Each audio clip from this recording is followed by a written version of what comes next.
Praise the Lord. ક્રિસ્મોલ અભય તથા બહેનો, દિવ્ય દયાના સંદેશમાં તમારું સ્વાગત છે. સપ્ટેમ્બર 17મી તારીખ. આ સંદેશ સાંભળનાર તમારા સૌ માટે અને તમારા પરિવારજનો માટે વિશે પ્રાર્થના કરું છું. શાસ્ત્રપાઠ સાંભળીએ. તમારા બાઇબલ લઈ લો. લુકનો ગ્રંથ 7મો અધ્યાય 11થી 17મી કલમ સુધી. ઈસુ નાઇમ નગરના નામના ગામે ગયા. તેમના શિષ્યો અને પુષ્કળ માણસો ત્યાં તેમની સાથે હતા. તેઓ ગામના દરવાજે પહોંચ્યા ત્યારે કોઈ વિધવાનો એકનો એક દીકરો મરી ગયો હતો. તેને લઈને આવતા લોકો તેમને સામે મળ્યા.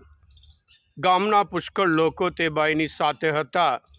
તેને જોઈને પ્રભુને દયા આવી અને તેમણે પેલા બાઈને કહ્યું, રડીશ નહીં. પછી નનામી પાસે જઈને તેમણે તેના ઉપર હાથ મૂક્યો એટલે ઊંચકનારા ઊભા રહ્યા. પછી ઈસુ બોલ્યા, જુવાન માણસ, તને હું કહું છું, તું બેઠો થા. ત્યાં તો તે મરેલા માણસ બેઠો થઈને બોલવા લાગ્યો અને ઈસુએ તેને તેની માને સોંપી દીધો. બધા ભયભીત થઈ ગયા અને ઈશ્વરની સ્તુતિ કરી કહેવા લાગ્યા, આપણી વચ્ચે મોટા પૈગંબર ઉદય પામ્યા છે. ઈશ્વરે પોતાની પ્રજા ઉપર કૃપા દૃષ્ટિ કરી છે. ઈસુ વિશેની આ વાત આખા યહૂદિયા પ્રાંતમાં અને આસપાસના બધા પ્રદેશમાં ફેલાઈ ગઈ. આ પ્રભુની વાણી છે, તે આપણો આધાર છે. ખ્રિસ્મોલ ભાઈ બહેનો, પ્રભુ ઈસુના ચમત્કારના લીધે બે પ્રકારના લોકોને ફાયદો મળે છે. એક, જે લોકો પ્રભુ પાસે આવ્યા, વિશ્વાસ સાથે આવ્યા, પ્રભુ એકના જીવનમાં અદ્ભુત કાર્ય કર્યા હતા અને ચમત્કાર કર્યા હતા, અને તે પછી તેઓ ઈશ્વરની સ્તુતિ કરતા ત્યાંથી જાય છે. પણ ખાસ કરીને પ્રભુ પોતે જઈને, જેની જરૂરિયાત હતી, પ્રભુ પોતે જઈને એમને સાજાપણું આપ્યું હોય, એ સાજાપણું, એક જણને સાજાપણું અને બીજા પણને નવું જીવન આપ્યું હોય, એ માત્ર બે ઘટના આપણને બાઇબલમાં જોવા મળે છે. એક તો યોહાનના ગ્રંથમાં 5મો અધ્યાયમાં 1લી કલમથી 9મી કલમ સુધી, જે માણસ 38 વર્ષથી બેગસાતા તળાવ કે કુંડ આગળ પડી રહ્યો 38 વર્ષ સુધી એને મદદ કરવા કોઈ છે નહીં. યરુશલેમ મંદિરનો તહેવાર, બધા યરુશલેમ મંદિરમાં જાય છે, પ્રભુ ઈસુ મંદિરમાં ગયા નહીં. પણ જે માણસને ઈશ્વરની દયાની જરૂર હતી અને પ્રભુ પોતે એને કહે છે, અને પછી તારે સાજો થવું છે, અને એ પોતાની હાલત બતાવે છે અને પ્રભુ એને ઊભા કરે છે. 38 વર્ષ દુઃખ પછી, 38 વર્ષ પછી વેદના પછી, 38 વર્ષ સુધી રડીને પ્રાર્થના કર્યા પછી એ માણસ નવું જીવન પામે છે. બીજા, આજના શુભ સંદેશમાં પ્રભુ ઈસુ કપરનામથી આ બાજુ નાઇમ નગરમાં બાજુ આવ્યા અને ત્યાં એકનો એક પુત્ર વિધવા છે, એકનો એક દીકરો છે. એક બાજુ તો હસબન્ડ નથી અને બીજી બાજુ દીકરો હતો, એ મરી ગયો. અને પ્રભુ એ સ્ત્રી, એ બહેનને જુએ છે, એના ઉપર પ્રભુને દયા બતાવે છે.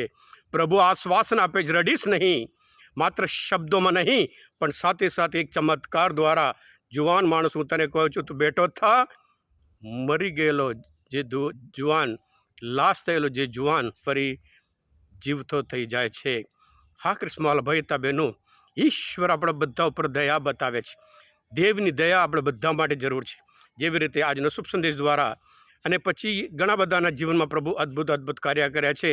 અને આ ઘટના જોઈ લોકો ભયભીત થઈ ગયા કે મરી ગયેલો માણસ ફરી જીવતો થયો. એવી જ રીતે જ્યારે જકરિયા ઈશ્વરના દેવદૂતના શબ્દ ઉપર, વચન ઉપર વિશ્વાસ રાખ્યો નહીં, એ મૂંગો થઈ ગયો. અને જ્યારે દીકરાનો જન્મ થયો, લુકના ગ્રંથમાં 1લો અધ્યાયમાં 67મી કલમમાં, અને જ્યારે દેવદૂતે કહ્યું તે પ્રમાણે કરે છે, એની વાચા એ ફરી બોલવા માંડે છે, ત્યારે પણ લોકો ભયભીત થઈ ગયા હતા. હા ક્રિસ્મોલ ભાઈ બહેનો, પ્રભુ ઘણા બધા અદ્ભુત કાર્ય કરે છે. કે એવી રીતે જૂના કરારમાં પણ જાણીએ છીએ, પૈગંબર એલિયા એવા, પૈગંબર એલિશા એવા ઘણા બધા ચમત્કાર કરે છે. અને પૈગંબર એલિયા પણ જે વિધવા, એના માટે રોટલો બનાવી આપ્યો હતો, અને પછી એના જીવનમાં કોઈ દિવસ એ લોટ ખૂટ્યું નહીં, એ તેલ ઓછું થયું જ નહીં. અને એલિશા પણ, પૈગંબર એલિશા પણ એવી રીતે અદ્ભુત કાર્ય કરે છે. જે દીકરો મરી ગયો હતો, જે લોકોને આ પૈગંબરને સપોર્ટ કર્યો હતો, એ દીકરાને ફરી જીવતા કરે છે. આમ તો જે ઘરમાં એમને આશરો આપ્યો હતો એ ઘરમાં સંતાન વગરના હતા, અને પૈગંબર એલિશાને પ્રાર્થના લીધે સંતાન થયો, અને પછી એ મરી ગયો. પછી પૈગંબરને બોલાવે છે. જરૂર વાંચો પહેલા રાજા 17મો અધ્યાય 17થી 24મી કલમ, અને બીજા રાજાઓના ગ્રંથ 6થો અધ્યાય 18થી 37મી કલમ. એ જ ઈસુ આજે એ દિવ્ય દયા આપણે દરેક ઉપર અદ્ભુત અદ્ભુત કાર્ય કરે છે. આપણે દરેક ઉપર પ્રભુ દયા બતાવે છે. જ્યારે આપણે વિશ્વાસ રાખીએ, દિવ્ય દયા ધામમાં આવતા એક ઉપર પ્રભુ એ દયા બતાવે છે. અમુક લોકોના જીવનમાં એટલું અદ્ભુત કાર્ય કરે છે કે ડૉક્ટર પોતે ના પાડી હોય, તને કોઈ દિવસ સંતાન થવાની શક્યતા નહીં, અને અહીંયા દિવ્ય દયાની કરુણાને લીધે, એની દયાને લીધે સંતાન થયા છે. હા કૃષ્ણવાલાભાઈએ તબેનું ઉપદેશમાળા બીજા અધ્યાયમાં 11મી કલામાં પ્રભુ વિશે કહે છે, પ્રભુ તો કરુણા અને દયાનો સાગર છે, તે પાપ ક્ષમા કરે છે અને વિપત સમયે ઉગારી લે છે. એ જેટલા લોકો પ્રભુનો અનુભવ કર્યા હોય એ બધા ભયભીત થઈ ગયા હતા. પ્રભુ આપણે દરેકના જીવનમાં પણ દયા બતાવી છે. આપણે જીવીએ છીએ ઈશ્વરની દયા, દેવની દયાના લીધે આપણે જીવીએ છીએ, પ્રભુની દયાના લીધે. અને હજુ આપણા જીવનમાં પુષ્કળ ચમત્કાર, અદ્ભુત કાર્ય પ્રભુ કરવા તૈયાર છે, જ્યારે આપણે પ્રભુ પર દ્રઢ વિશ્વાસ રાખીએ છીએ, કારણ પ્રભુ આપણે બધા ઉપર દયા રાખે છે.